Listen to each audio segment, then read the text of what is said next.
A very good morning to all of you. Myself, Dr. Varun Narayan Mishra. Today, I am going to discuss about urban management, land administration, and spatial data infrastructure. Okay. So before starting the topic, which is very important to study in urban and regional planning, first we should know the Earth observation technology is very much helpful because it can save the money, it can save the lives, and it can save the environment. Whatever the Earth observation technology we are using, it provides us the data of a large area in a quick or short interval of time. We can cover the large area in a short period. Okay, and the Earth observation also provides us the multi-temporal data sets that can be helpful to monitor the urban growth, that can be used to monitor the urbanization process, urbanization pattern over the time period. Earth observation technology, the satellite images acquired from various Earth observation sensors can also helpful to save the environment. We can study the concentration level of the pollutions, concentration level of different atmospheric gases that can be helpful to save the environment. So in short, the Earth observation technology, or you can say the remote sensing and GIS technology, is very much useful for saving the money, for saving the lives, and for saving the environment, as because of it is having several advantages over the traditional ground survey methods. Okay. Now moving to next slide. These are several Earth observation applications. The application of Earth observations are in different ways, like on the verge of the reaching new user communities. Okay. Right now, with the availability of data sets from new sensors, newly launched sensors, we are having new user communities that are having the use of various satellite sensors for various applications. These new user communities need to be involved in any Earth observation processing or Earth observation analysis. Okay, and weakest link or last mile aspect are important, and marketing is needed. The promotion and capacity building is very much important. It is very much needed in Earth observation applications or Earth observation technology. So these are the scope and definitions of different terms that are very much familiar in urban and regional planning. The first one is urban management. Okay, so when we are talking about urban planning and urban management, or you can say that urban and regional planning is having a you can say it's a kind of process that can be used to manage the urban area. So urban management is a set of instruments, the activities, there are different processes, there are different tasks and functions that can be assures that a city can function in a proper manner. Okay, to properly manage function, to properly manage city, or how a city is functioning, how a city is growing, and what are the functions and facilities are available in the city, can be studied, can be done using proper urban management. Second important term is land administration. There should be some efficient administration. Administration is very much important for the proper functioning of any urban area. Land administration is the way in which the rules and regulations of land tenure are applied and made operational in the urban area or in any city. Third is spatial data infrastructure. Spatial data and non-spatial data, we know that in the entire remote sensing and geoinformatics subject is based on spatial and non-spatial data. Spatial data is the data that is having any real world objects in the real world coordinate. All the real world features are having some coordinate system, some reference system. These kind of data sources are considered as the spatial data infrastructure. So there is a need of infrastructure, there is a need of you can say the framework for the spatial data structure.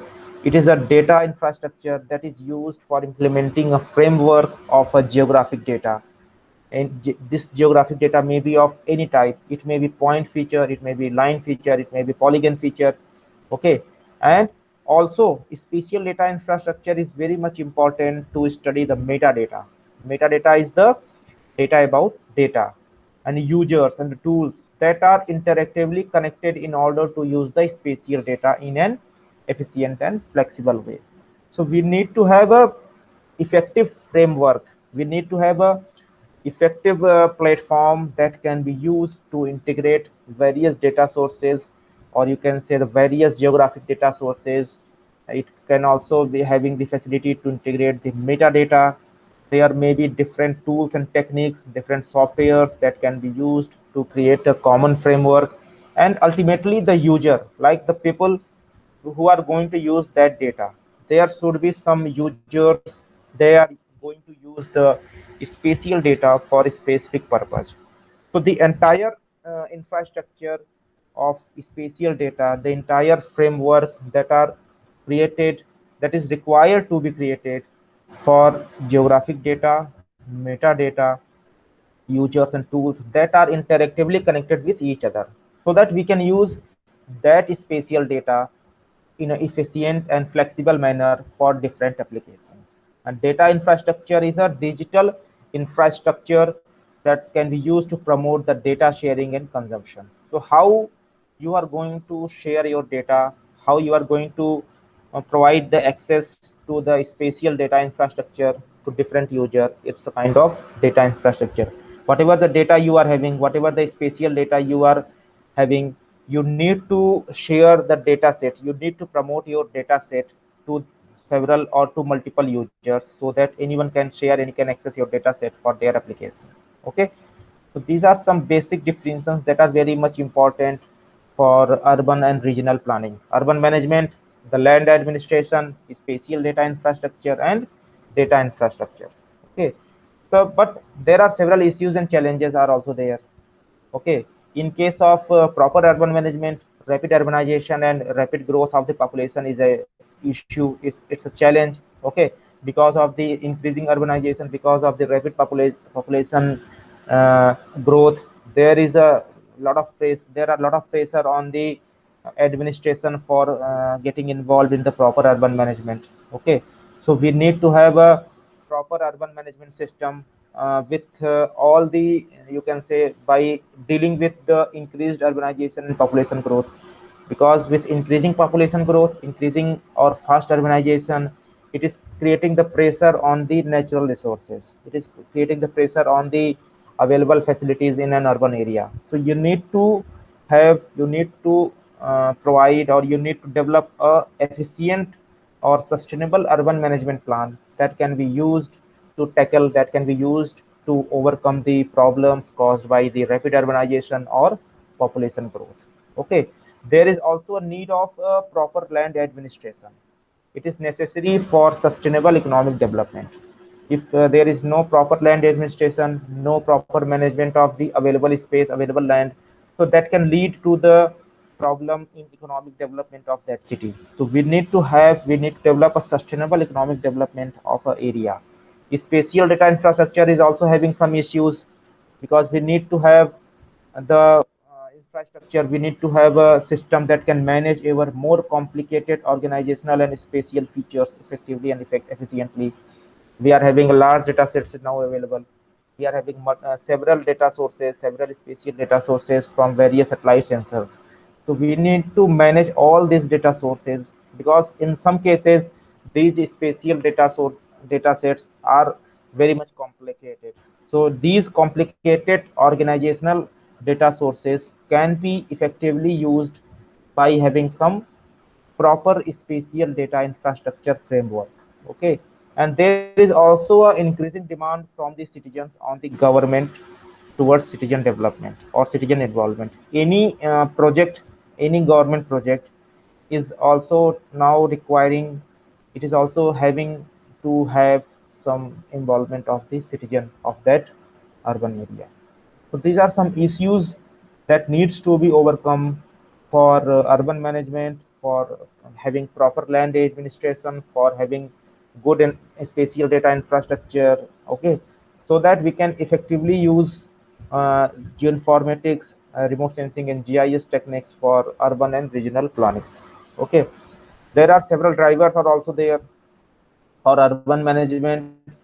as we know that increasing urbanization requires more and improved urban management to cope up with the challenges. Okay, if the population is increasing day by day, urbanization is very fast, so we need to have some improved urban management. We need to have a proper urban management system to tackle or to overcome the challenges caused by the rapid urbanization. Land administration is also required to have some increased need and importance of the fit for purpose and transparent land administration as basic condition for the economic development. Spatial data infrastructure also includes the societal benefit.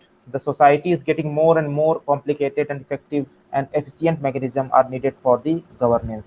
Whatever the spatial data sets we are having, or whatever the spatial data infrastructure we are going to create, we are going to develop, it should have the effective and efficient mechanism so that it will be very much useful for the society or societal benefit at all levels. The increased interest in and demand for the public participation interactively and accountably. So whatever the infrastructure, whatever the urban management we are having, it should have more specific to the public. It should have more interactive and more accountable towards the public welfare. Okay, so urban management having several components. When we are talking about urban management, so urban management, first we need to study the rapid urban growth. That for rapid urban growth, we need to have proper management and planning. We should have improved urban living environment, infrastructure, services, health environment condition is there. When we are talking about proper urban management, so we should have good utility services, good amenities, health services should also be there. There should be good environmental condition. We should also improve the urban safety. Urban safety means the risk management. We should have the proper risk management system in case of natural and man-made disasters, in case of crime, to prevent the crime or anticipating and mitigating the climate change. Whatever the urban area is there, there may be different, there may be the possibility of different natural and man-made disasters. So we should have a proper risk management system. We should have a we should develop a efficient risk management system to tackle the problems caused by the natural and man-made disasters. Okay, and we should also focus on the increased involvement of the community. Community means the citizens, the residents in that area, in that urban area. They should also be involved in the urban management process. Okay, we should involve on the communities. We should involve the residents in that urban area for any kind of developmental activities, for any kind of rapid urbanization growth analysis. That is very much useful for e-governance and web-based consultation.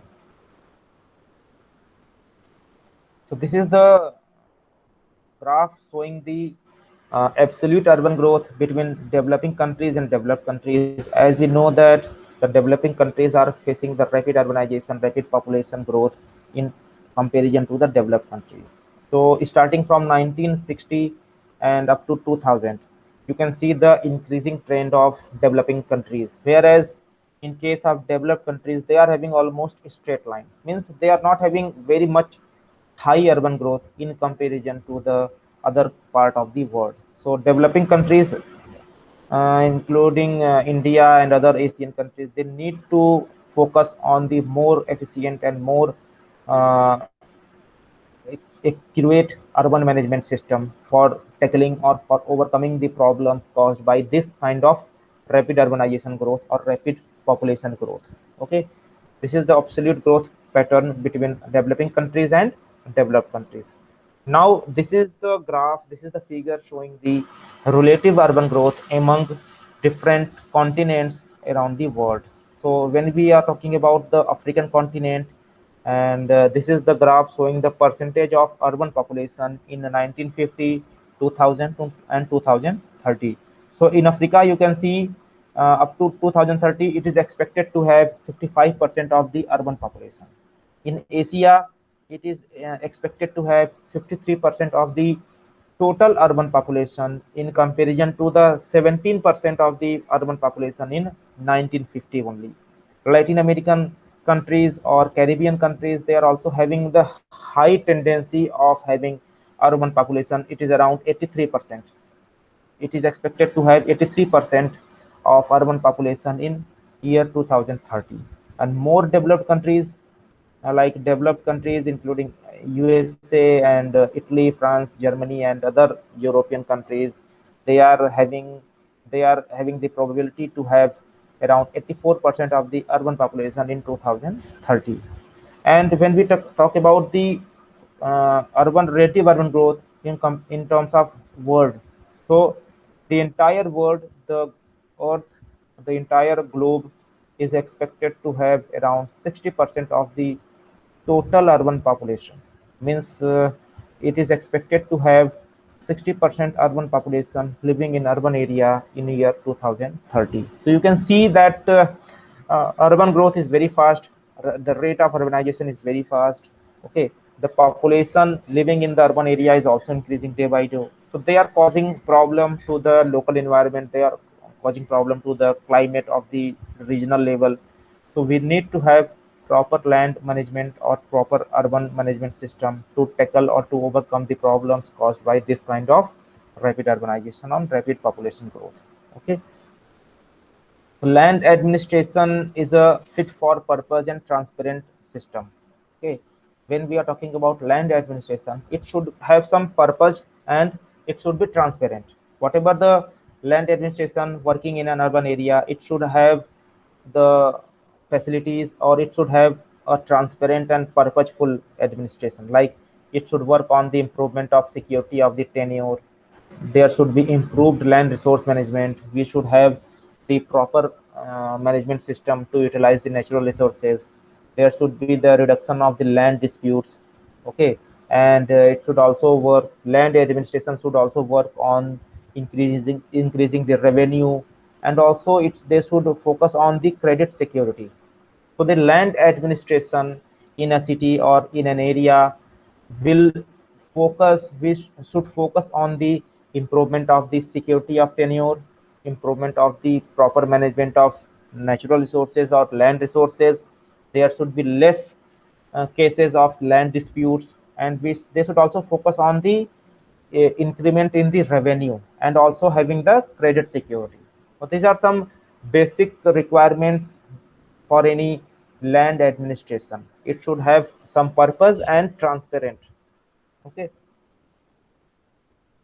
Pro poor land administration. When we are talking about the pro poor land administration, okay, so it is having several disputed inspection and recoordination and introduced formalization and the land officer. So when we are talking about proper land administration and good land administration system, it should have the focus on the improvement of the poor.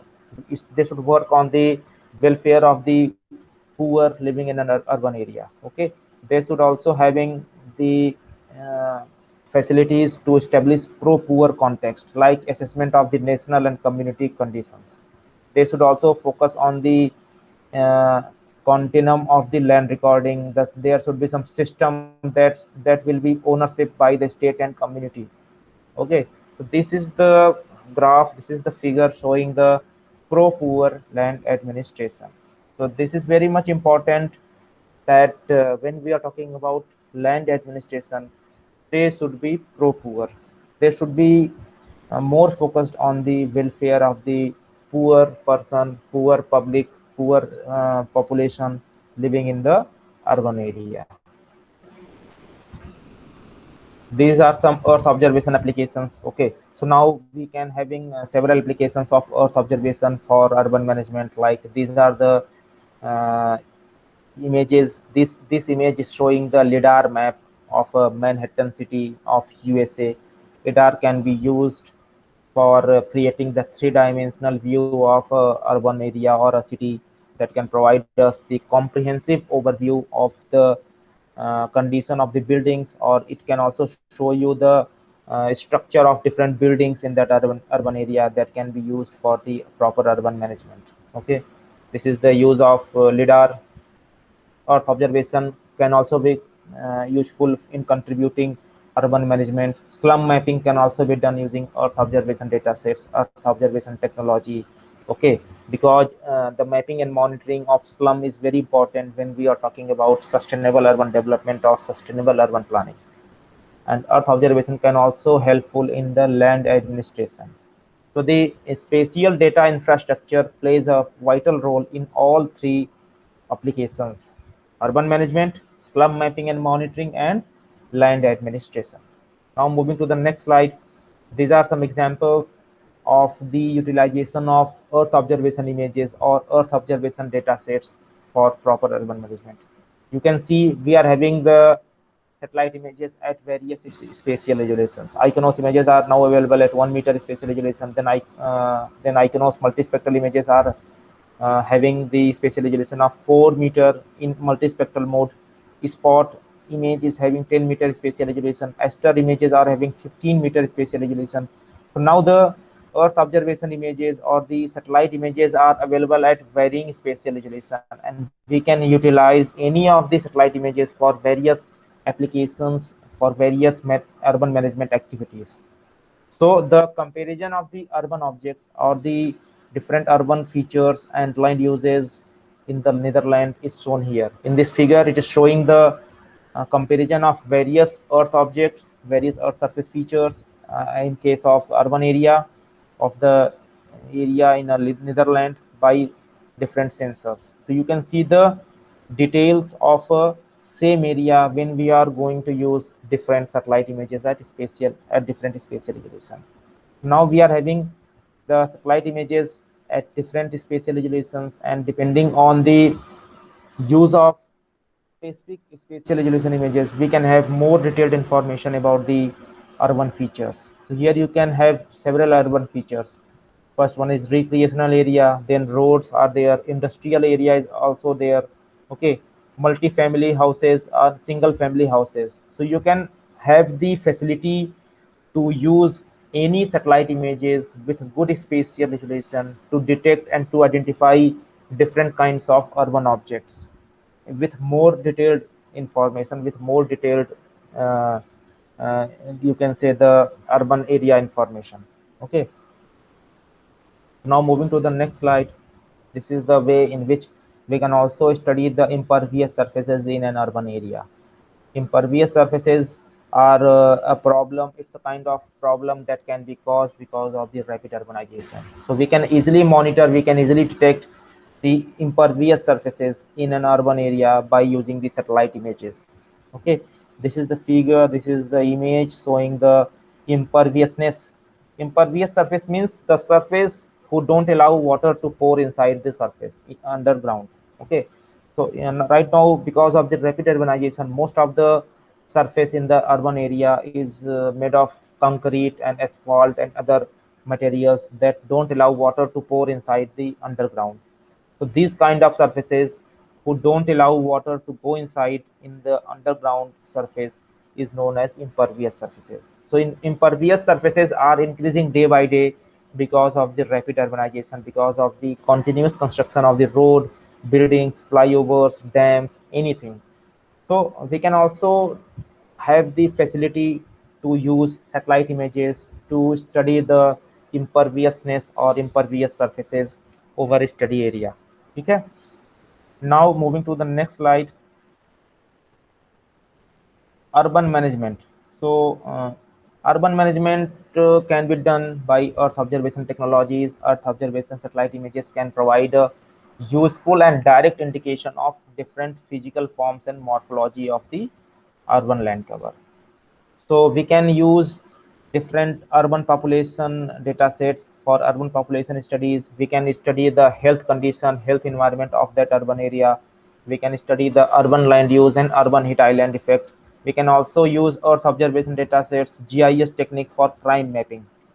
Earth observation also supports for the smart city, for the growth of the smart urban area, a range of the urban strategies that focus on the sustainability of development. It is cost estimate, and main challenges are the cost, complexity, knowledge, and transfer.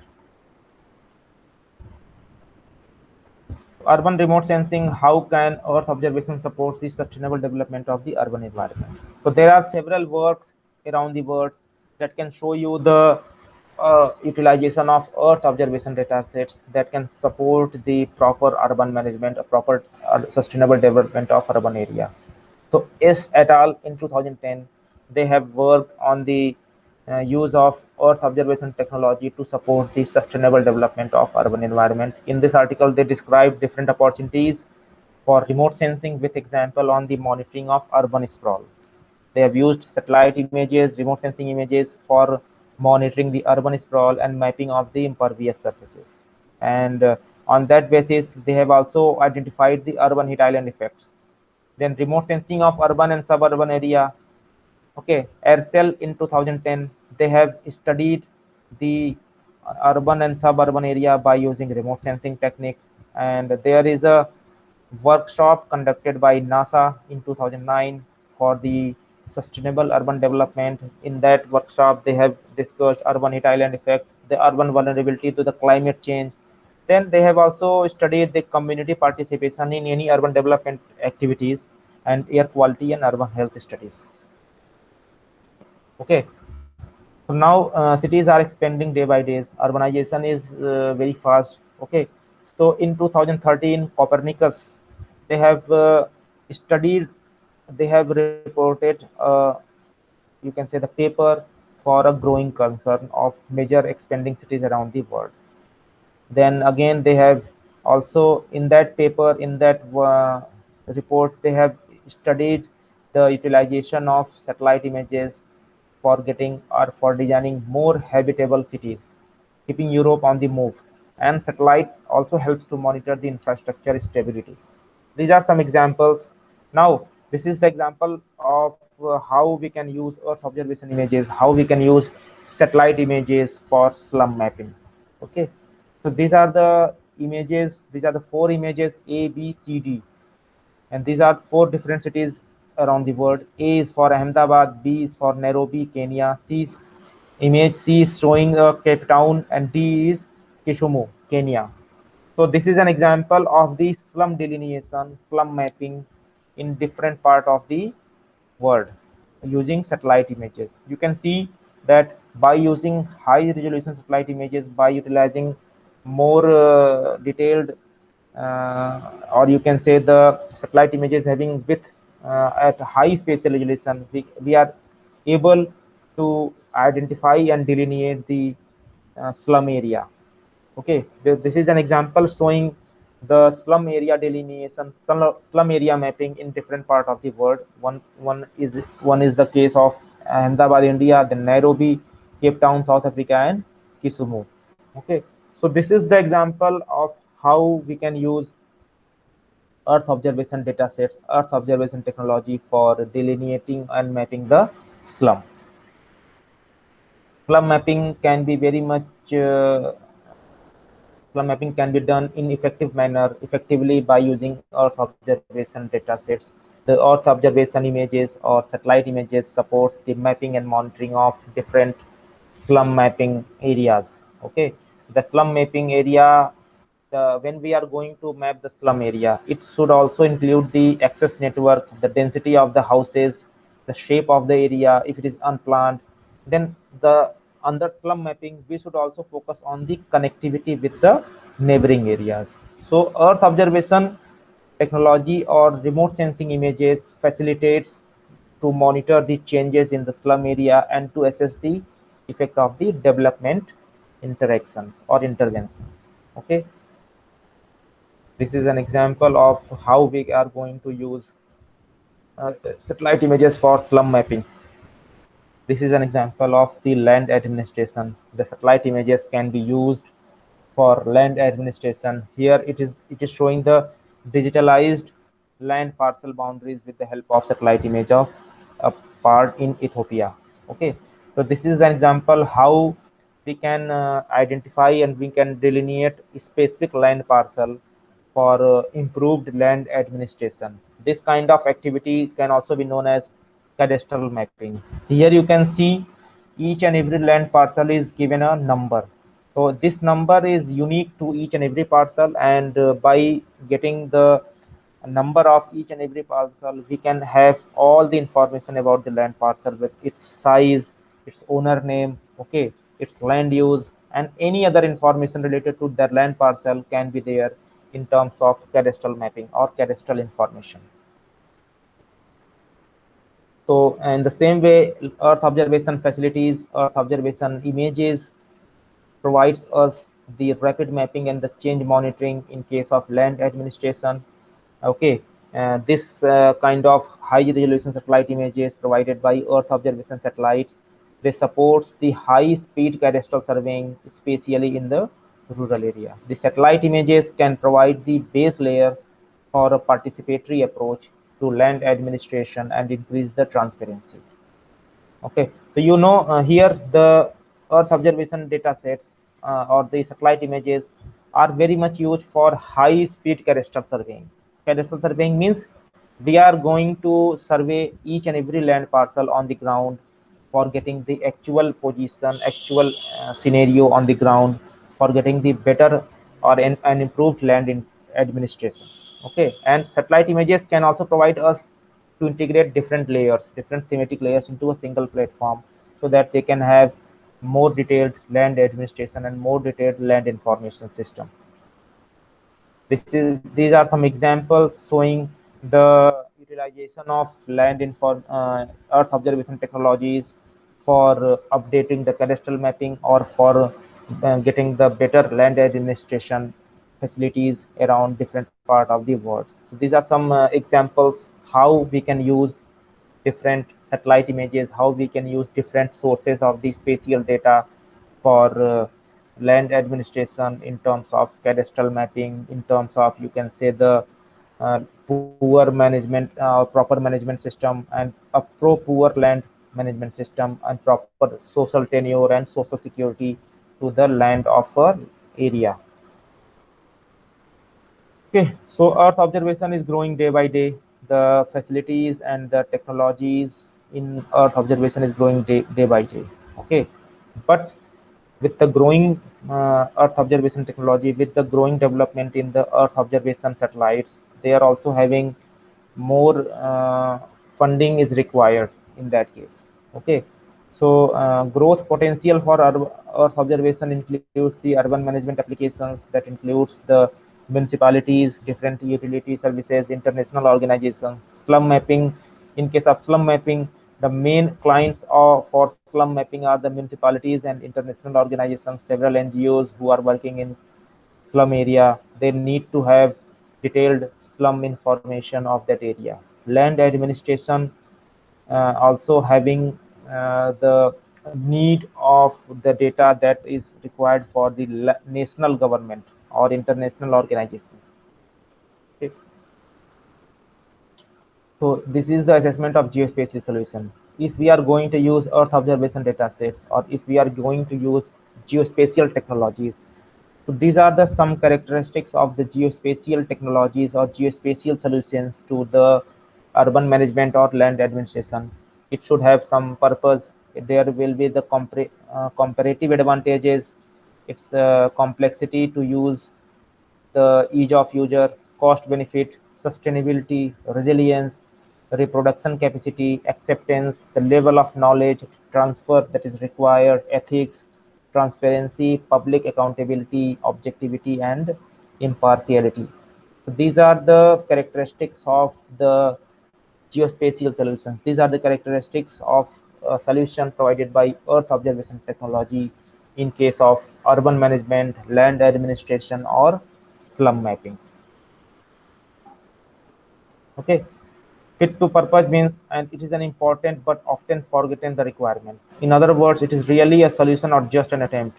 Okay, so the solution, whatever the geospatial technology is providing to us, it should have some purpose. It should not have just an attempt. It should have some purpose. It should have some solution. Okay, so the solution, whatever the solution is provided by geospatial technology, it should have quantitative and qualitative information. So the quantitative information is used to calculate the degree in which the Earth observation solution is better than the alternatives. While when we are going about the qualitative information, qualitative approach to study the solution, it should be based on the scale of 1 to 5. That is based on the listing of comparative advantages. Okay, now moving to the next slide. Here in the same way, these are some examples showing how we are going to use different cadastral maps, different earth observation technologies for cadastral mapping. Now moving to the next slide. Yeah, this is the group on earth observation. This is the group on earth observation, means how we are going to use earth observation technology in different sectors, in different fields.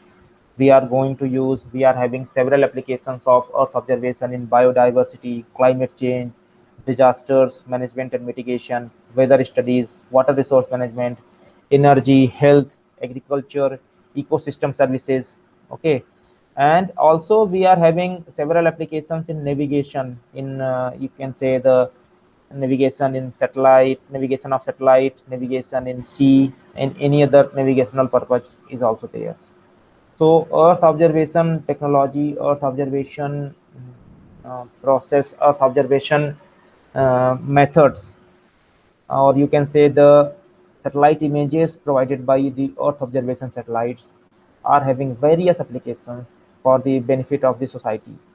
It can be used effectively for the societal benefit in different areas, including the biodiversity, the climate change, the disasters, weather, water resources, energy, health, agriculture, and ecosystem services. Okay. Now, spatial data infrastructure is important to know. What is a spatial data infrastructure? So the implementation of spatial data infrastructure leads to the positive cultural change to the stakeholder organization with a greater willingness to the cooperate and share the resources.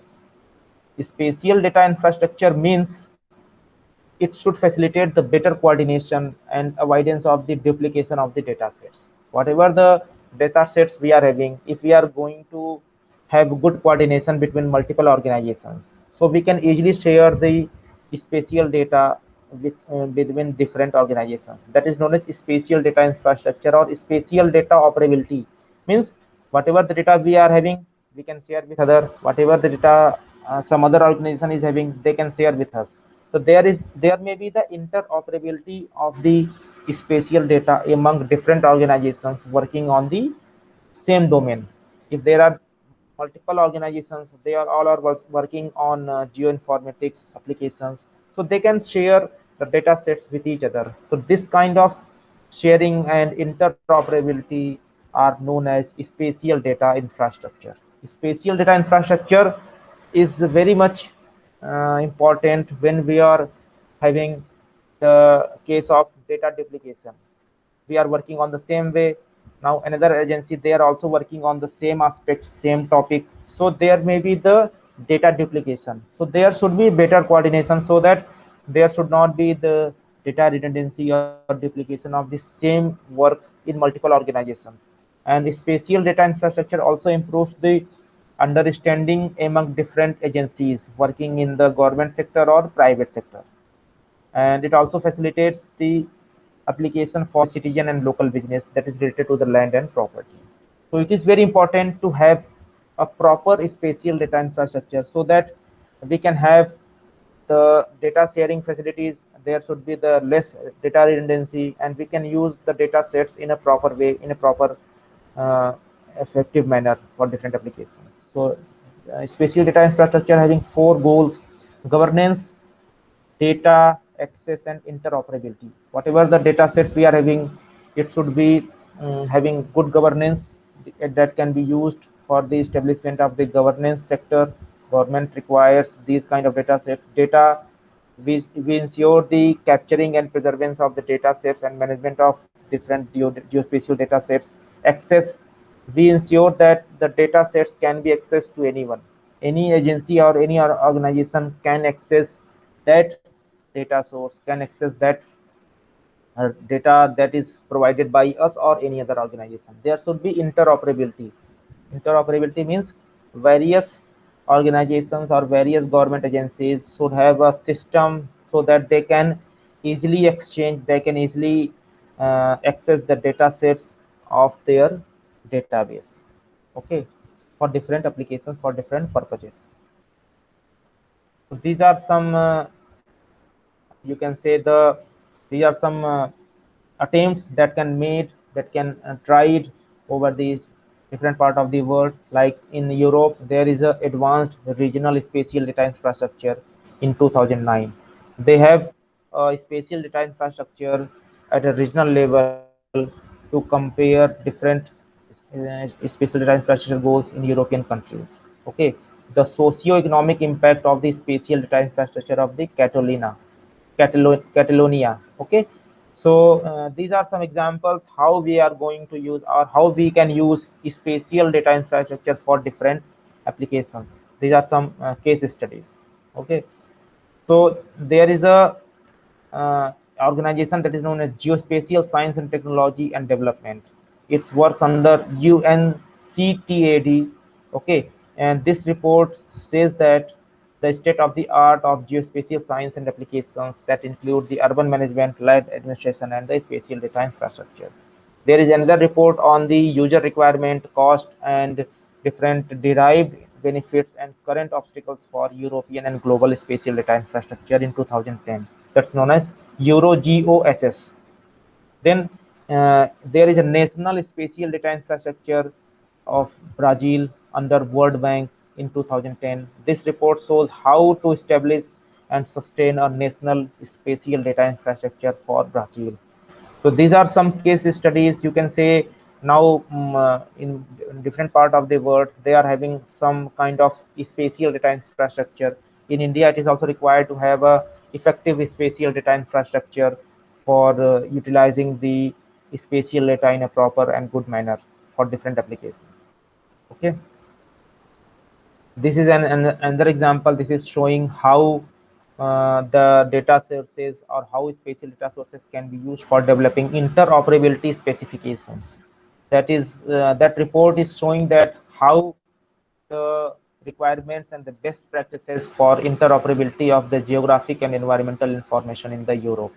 Then there is also a report in European Directive Inspire that is on the building of European spatial data infrastructure. Okay, this study represented a explanation what Inspire is all about. United Nations e-governance survey. United Nations is also working on spatial data infrastructure. Okay, in 2014, UNDESA they are having a report on status and the development of e-governance around the world. Now you can see here spatial data infrastructure is very is required and is very needed in world for getting the better interoperability or better sharing of the spatial data in for different applications for different purposes. Okay, and also there should be the interoperability between different countries also. Okay, so that we can use we can analyze the spatial data available for a country for the utilization for the application in different countries. So this is required, and this is very much useful. The spatial data infrastructure is very much useful for sustainable urban planning, for sustainable urban management and development of sustainable world, so that we can have the uh, good environmental condition, we can have the sustainable environment for the person living in the area in the era of rapid urbanization, in the area of rapid population growth around the world. These are some questions. These are some multiple choice questions related to today's lecture. All of you are required to attempt these questions that will be uploaded on your LMS. Thank you very much for today's class. Now we will meet again for the next lecture in the next class. Thank you.